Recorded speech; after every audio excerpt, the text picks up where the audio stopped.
여러분, 좋은 냄새는 사람의 기분을 좋게 합니다. 좋은 냄새가 나는 사람 곁에는 늘 있고 싶고, 죄송하지만 나쁜 냄새, 악취가 나면 사람들은 멀리 피하게 되어 있습니다. 제가 인터넷에서 글을 읽어보니까 루이 14세라는 그 프랑스 왕정시대 유명한 그 왕 이야기를 제가 읽었습니다. 거기 보니까 루이 14세는 목욕을 평생 3번밖에 하지 않았다고, 그런 내용의 글이 있는 것을 읽었습니다. 진짜인가 하는 의심은 들었지만, 이유를 보니까 당시 패스트로 인해서 사람들이 그 질병에 감염되는 것을 두려워했는데, 그 당시 의사가 잘못 이야기를 한 거죠. 목욕과 이 패스트가 연관이 있다. 목욕을 하면 이 패스트에 걸릴 수 있다. 그런 얘기를 했기 때문에 이 왕이 목욕을 거의 하지 않았다고 합니다. 목욕을 하지 않으니까 얼마나 냄새가 많이 났겠습니까? 아무리 좋은 옷을 입어도 목욕을 하지 않으면 그 냄새를 감출 수가 없는 것이죠. 그런데 이렇게 악취가 많이 나다 보니까 그 시대에 향수가 매우 발달했다고 합니다. 몸에다 향수를 뿌려서 몸에 나는 이 악취를 이제 감추는 것인데, 이 몸에서 나는 악취와 향수가 섞이니까 얼마나 냄새가 애매모호했겠습니까? 요즘은 우리나라 사람들도 매일 샤워를 하고 또 몸에 바르는 것이 많이 있습니다. 몸에도 바르고 얼굴에도 바르고 손에도 바르고 발에도 바르다 보니까 대부분 좋은 향기가 납니다. 우리가 쓰는 샴푸라든지 뭐 비누나 뭐 바디워시, 그리고 얼굴에 바르는 뭐 화장품이나 뭐 스킨 로션 다 좋은 향기가 있지 않습니까? 그래서 우리나라 사람들 이렇게 가까이 가서 얘기해 보면 대체적으로 다 좋은 향기가 납니다. 사람에게 좋은 향기가 난다는 것은 그 사람의 품격을 그만큼 높여주는 것이죠. 우리가 열심히 땀을 일하다 보면 나도 모르게 몸에서 그 나쁜 냄새가 나게 되고, 특히 이제 몸이 좋지 않은 분일수록 몸에서 나쁜 냄새가 나게 됩니다. 그래서 우리가 몸을 늘 깨끗하게 씻고 잘 관리하는 것이 얼마나 중요한지 모릅니다. 어떤 집에 가보면 좋은 향기가 나는 집이 있고, 또 반대로 어떤 집에 가면 나쁜 냄새가 나는 그런 집이 있습니다. 옛날 제가 어렸을 때 외가에 가면 그 이상한 시골 그 냄새 있잖아요. 물론 그것이 추억으로 남기도 하지만 지금도 어떤 집에 가면 그런 냄새가 나는 집이 있습니다. 오래되어 가지고. 그래서 사람이 참 냄새에 민감하구나. 우리가 지나가다가 지나가는 사람에게서 좋은 향기가 나면 나도 모르는 사이에 고개가 이렇게 돌아갑니다. 아, 저분 향기가 참 좋다. 여러분들도 다 그런 경험이 있을 것입니다. 저는 여러분의 가정에 또 여러분의 몸에서 늘 좋은 향기가 나시기를 축원합니다. 그렇다고 막 다음 주 오실 때 향수를 많이 뿌리고 오시면 안 되겠습니다. 너무 독하게 뿌려도 냄새가 역겹잖아요. 오늘 성경에 나오는 이 사건은 그 집에 아주 좋은 향기가 가득한 그런 분위기를 풍기고 있습니다. 예수님께서 이 베다니에 방문을 하셨는데, 이 베다니 마을이라는 곳은 예루살렘에서 약 3km 떨어져 있는 곳이었습니다. 예수님께서는 특별히 이 나사로라는 사람의 가정과 아주 친밀한 관계를 맺고 있었던 것 같습니다. 그래서 이 베다니 마을 나사로에게 방문을 했는데, 방문한 목적은 바로 잔치에 참여하기 위해서입니다. 오늘 본문 2절에 보니까 이렇게 시작합니다. 거기서 예수를 위하여 잔치할세. 예수님을 위해서 잔치가 벌어진 것입니다. 왜 예수님을 위해서 잔치가 벌어졌을까? 우리가 11장 말씀에 비춰서 생각해 보면 예수님께서 그 집의 가장인 나사로를 살려주셨거든요. 예수님께서 나사로의 집에 방문했을 때 나사로는 죽은 지 나흘이 되었습니다. 무덤에서 썩은 냄새가 났습니다. 그런데 예수님께서 무덤의 돌을 밀라고 하시고 무덤 문이 열리자 큰 소리로 나사로야 나오너라. 이렇게 예수님이 외치자 얼굴에 수건을 둘린 채로 나사로가 일어나서 걸어 나오는 것이죠. 이제 그것을 벗겨라. 예수님이 명령하시니까 벗겨서 나사로가 살아서 걸어 다니는 그런 놀라운 광경들을 주변의 유대인들이 다 보고 깜짝 놀란 것이죠. 그 사건이 있었기 때문에 예수님께서 다시 베다니 마을에 방문했을 때 잔치를 열게 된 것 같습니다. 마르다는 어떤 여인인가? 열심히 음식을 준비하는 부지런한 여인이었습니다. 우리가 누가복음 10장에도 보면 예수님이 오셨을 때 마르다는 열심히 음식을 준비한 것을 보게 됩니다. 오늘 본문에도 보면 2절에 마르다는 일을 하고 라는 것을 보면 잔치를 위해서 열심히 음식을 준비했던 것 같습니다. 그리고 나사로는 제자들 사이에 앉아 있었습니다. 아마 예수님의 말씀을 듣고 있었을 것 같습니다. 이때 마리아가 등장을 합니다.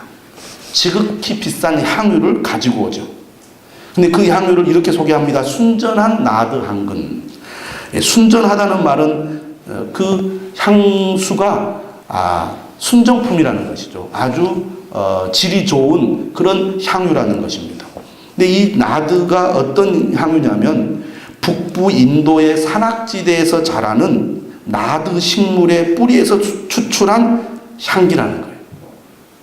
그러니까 이 말만 들어도 그 당시 벌써 2000년 전이니까 그 당시에 얼마나 이게 값비싼 향유였을까라고 우리가 짐작할 수 있지 않겠습니까? 한 근이 약 453g, 그러니까 리터로 말하면 약 500리터 가까이 되는 그 정도의 양입니다.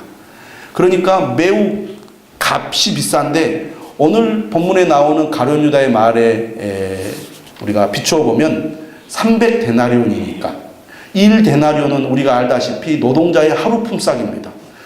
안식일을 쉬고 6일을 일했을 때 1년간 안 쉬고 일해가지고 벌 수 있는 그 금액이 300데나리온입니다. 그러니까 얼마나 값비싼 향유겠습니까? 그 향유를 가지고 와서 예수님의 발에 부어버린 것입니다.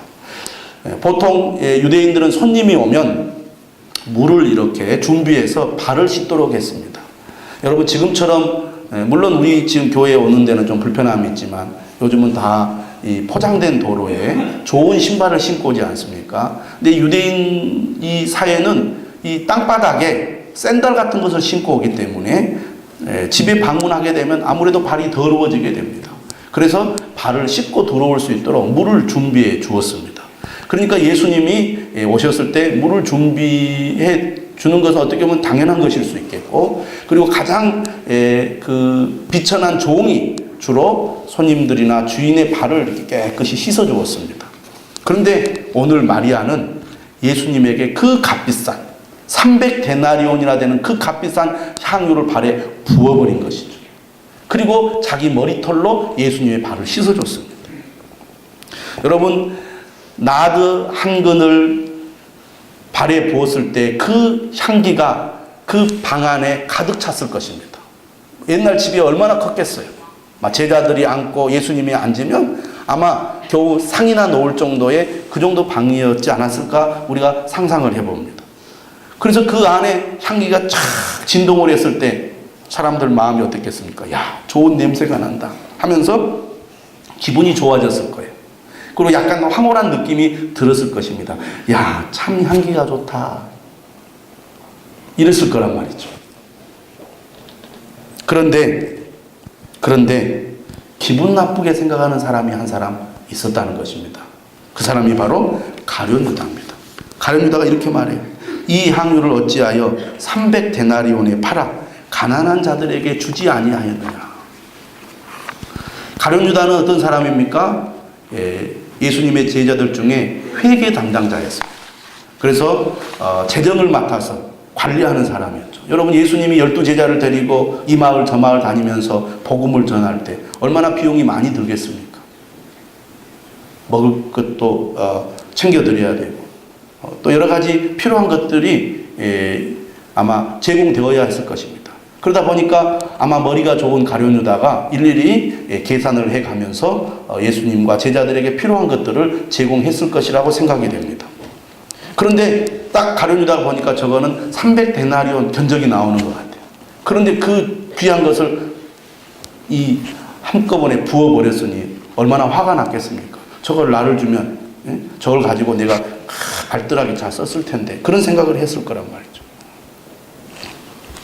그런데 이 요한복음은 가룟 유다의 말에 대한 설명을 덧붙이고 있어요. 여러분, 가룟 유다가 가난한 자들에게 주지 아니하였느냐라는 이 말을 했을 때 아마 예수님을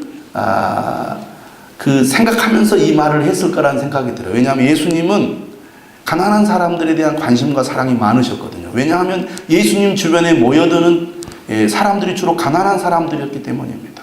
병든 자, 또 귀신 들린 자, 배고픈 자, 이런 사람들, 우는 자들, 이런 사람들이 예수님께 왔잖아요. 그 사람들을 불쌍히 여기고, 그 사람들에게 필요를 공급해주고, 그 사람들에게 말씀을 통해서 위로하고, 그런 일을 많이 했기 때문에 가룟 유다는 예수님을 생각하면서 예수님의 환심을 사려고 저걸 팔아서 가난한 자들에게 주었으면 얼마나 좋겠느냐. 그런데 정신없는 여자가 그 비싼 것을 다 부어가지고 이제는 어떻게 할 수도 없지 않느냐라고 지금 얘기를 하고 있는 겁니다. 그런데 요한복음은 뭐라고 설명을 하냐면 가룟 유다가 그렇게 말했지만 사실 가룟 유다의 본심은 아니었다는 거죠. 가룟 유다의 말과 속마음은 달랐다는 것입니다. 제자들은 가룟 유다를 3년 동안 지켜봤고 그의 마지막을 보았기 때문에 가룟 유다가 어떤 속셈을 가지고 말했는지를 잘 간파하고 있었습니다. 그래서 뭐라고 표현합니까? 가룟 유다를 향해서 6절에 보니까 본래 도둑이라고 말합니다. 왜 도둑이라고 말했느냐? 이 돈깨를 맡고 있는 가룟 유다가 종종 그 돈깨에서 돈을 훔쳐서 딴 주머니를 찾다는 것이죠. 그것이 나중에 사실은 어느 정도 드러났다는 얘기입니다. 그리고 결정적으로 예수님을 은 30에 팔지 않습니까? 이 은 30은 데나리온으로 환산하면 120데나리온이라고 합니다. 그러니까 이 마리아라는 여인이 예수님께 부은 향유는 300데나리온인데 가룟 유다는 그것의 절반도 되지 않은 120데나리온에 예수님을 팔아넘긴 사람이었잖아요.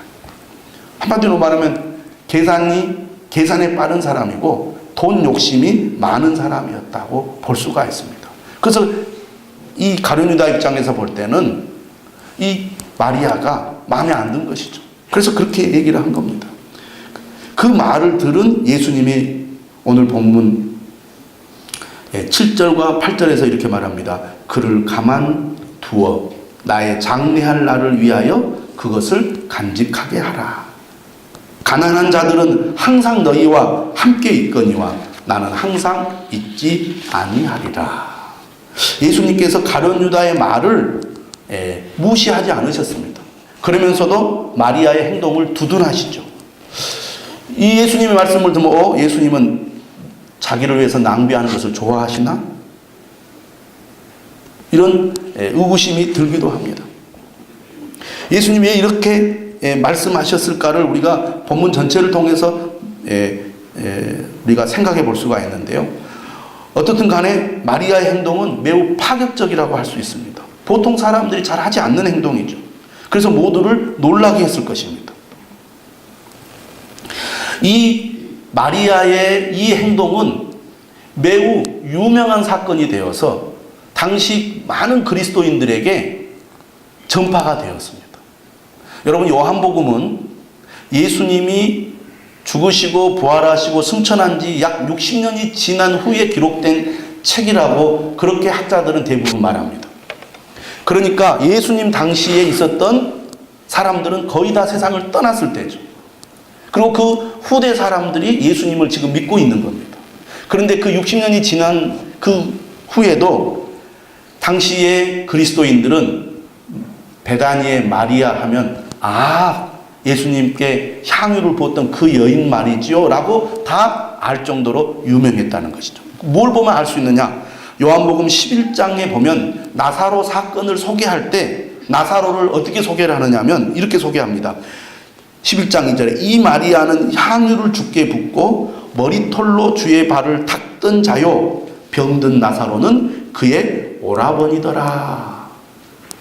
당시 그리스도인들에게 이렇게 얘기하는 거예요. 지금 나사로 얘기를 하려고 하는데 이 나사로가 누군 줄 아느냐? 바로 예수님의 발에 향유를 붓고 머리털로 주의 발을 닦던 바로 그 여자요. 그 여자의 오라버니가 나사로요 라고 소개를 하는 것이죠. 이처럼 이 여인의 행동은 매우 큰 반향을 일으켰고 사람들의 입에 오르내리면서 그것이 오랫동안 이야기가 되어 왔다는 것이죠.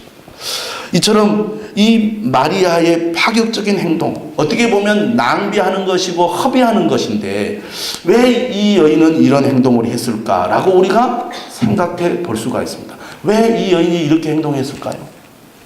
만약에 여러분 같으면 어떻게 했겠습니까? 예수님에게. 어떻게 보면 이 여자에게는 그것이 전 재산이었을 것입니다. 그런데 그렇게 귀하고 값진 것을 그 한순간에 없애버린 것이죠. 주워 담을 수도 없어. 이제 끝난 거예요. 우리가 말씀을 통해서 내릴 수 있는 결론은 한 가지입니다. 이 여인이 이런 행동을 한 것은 바로 그녀가 예수님을 사랑했기 때문입니다. 사랑하지 않으면 할 수 없는 행동이라는 것이죠. 여러분 한번 따라서 합시다. 사랑은 값을 따지지 않는다. 사랑은 값을 따지질 않아요. 가룟 유다의 마음에는 예수님을 사랑하는 마음이 없었습니다. 그러니까 그것이 낭비로 보이고 허비하는 것으로 보인 겁니다. 그것을 돈으로 계산해서 다른 데 썼는지 아니면 일부를 착복해서 자신의 주머니를 두툼하게 하는 것이 훨씬 가치 있는 것이라고 생각했겠죠. 그러나 마리아는 예수님을 사랑했기 때문에 최고의 것을 드릴 수 있습니다. 최고의 것을 드리면서도 아까워하지 않았다는 것이죠. 사랑이 없는 사람이 보기에는 낭비요 허비라고 보이는 것도 사랑하는 사람에게는 낭비라고 생각하지 않는다는 것입니다. 여러분 진짜 사랑하면 아까워하지 않습니다. 여러분 남녀가 서로 사랑하게 되면 어떻게 됩니까? 자기 귀하고 좋은 것을 아낌없이 줍니다. 그리고 그걸 아까워하지 않아요.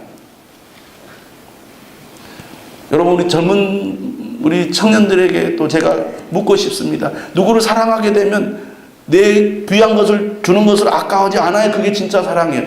주면서 아이고 아까운데 이렇게 생각하면 그 사랑을 의심해 봐야 됩니다. 물론 오래 살다 보면 현실이 힘들기 때문에 계산할 수밖에 없지만 진짜 사랑에 눈이 멀면 아까워하지 않는 거예요.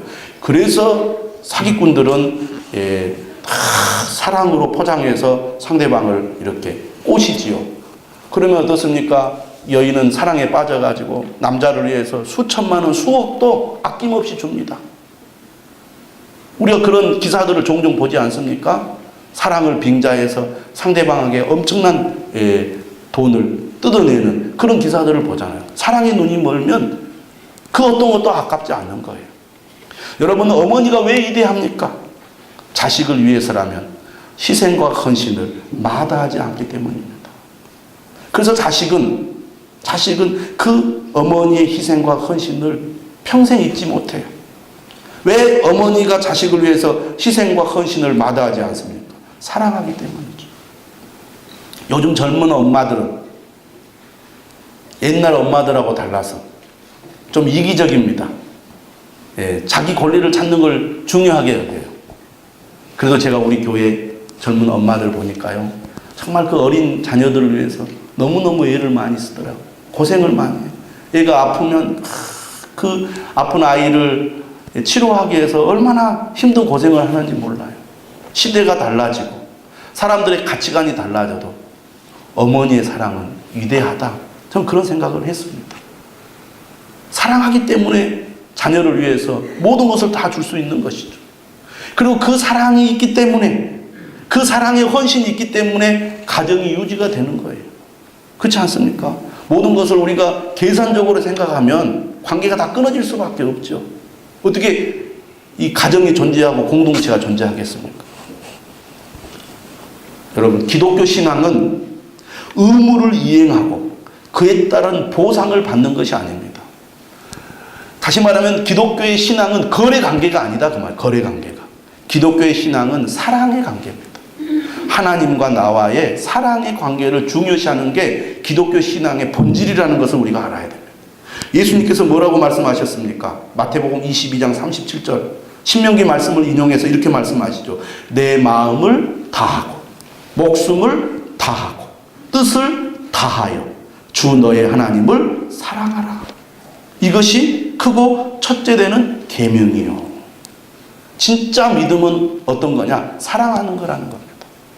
내가 하나님께 이렇게 하면 하나님은 내게 이렇게 해주시겠지. 계산적으로 접근하는 게 아니에요.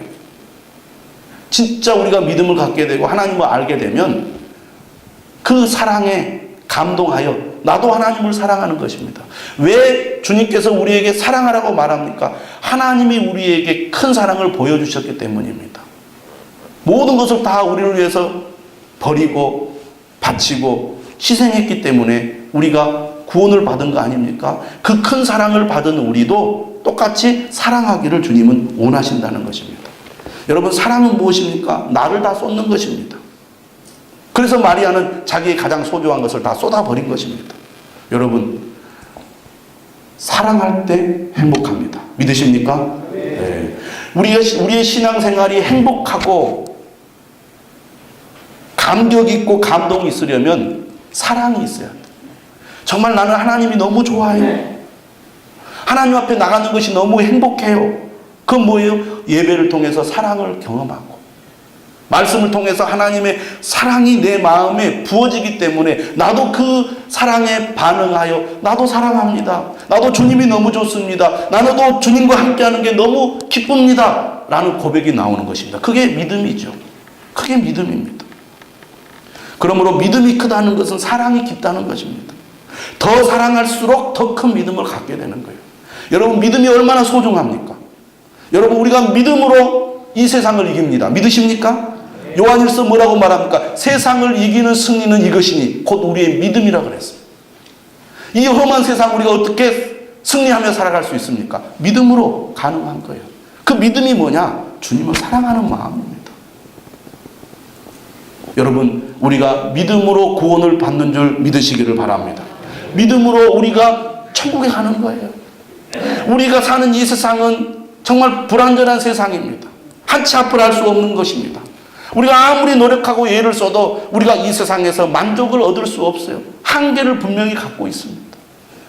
그러나 우리에게는 천국이 있습니다. 주님과 함께 영원한 행복을, 영원한 안식을, 영원한 만족을 누릴 수 있는 천국이 있음을 믿으십니까? 그것이 없다면 우리가 왜 믿음을 갖겠어요? 이 믿음은 바로 사랑하는 것입니다. 믿음이 클수록 큰 능력이 나타납니다. 큰 능력이 나타난다는 말은 우리의 삶이 영향력이 있다는 것입니다. 큰 일을 한다는 것이죠. 무엇이 큰 일입니까? 사람을 변화시키고 환경을 변화시키고 세상을 변화시키는 일이 큰 일입니다. 기독교 역사상 위대한 인물들 보면 이처럼 큰 일을 해왔습니다. 사람을 변화시키고 환경을 변화시키고 심지어 민족을 변화시키고 세상을 변화시키는 위대한 일을 한 사람들이 많이 있었습니다. 그 사람들이 어떤 사람입니까? 믿음이 큰 사람입니다. 어떤 사람이 믿음이 큰 사람입니까? 주님을 향한 사랑이 큰 사람이에요. 여러분, 사랑이 없으면 우리가 지속적으로 어떤 일을 계속할 수가 없는 겁니다. 여러분, 우리가 신앙생활 하다 보면 지칠 때가 있어요. 왜 지칩니까? 사랑이 없이 일을 하기 때문입니다. 어떻게 해야 됩니까? 사랑을 회복해야 됩니다. 사랑을 회복해야 믿음이 회복되고 거기서 힘이 나는 거예요. 죽어가던 사람도 마음에 사랑이 일어나면요 힘이 나요. 신바람이 나게 되어 있습니다. 마리아는 예수님을 사랑했기 때문에 비난을 받으면서도 주님께 드렸습니다. 사랑하면 비난을 두려워하지 않습니다. 사람들이 말합니다. 그만 좀 열심히 믿으라고. 주일 낮에만 가면 되지. 밤에도 가고 새벽에도 가고 날마다 가서 미쳤냐고 막 뭐라 그럽니다.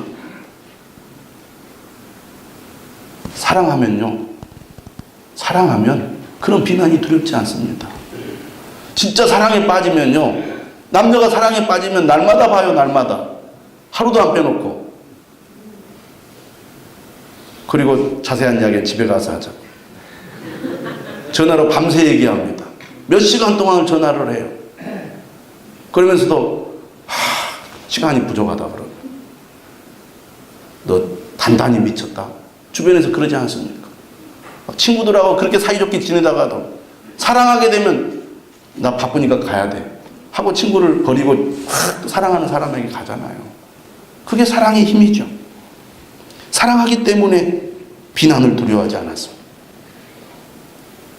마리아의 사랑의 헌신은 다른 사람들에게 비난을 받았지만 주님께 인정을 받았습니다. 하나님께 최선을 드릴 때 하나님이 인정해 주신다는 것을 우리가 알아야 합니다. 오해나 비난 때문에 사랑하는 것을 단념할 필요가 없어요. 결국 사랑의 헌신은 식사하고 있는 집에 향기를 진동시켰고 온 세상에까지 퍼지게 되었습니다. 사랑했기 때문에 마리아는 최우선으로 주님께 드릴 수 있었습니다.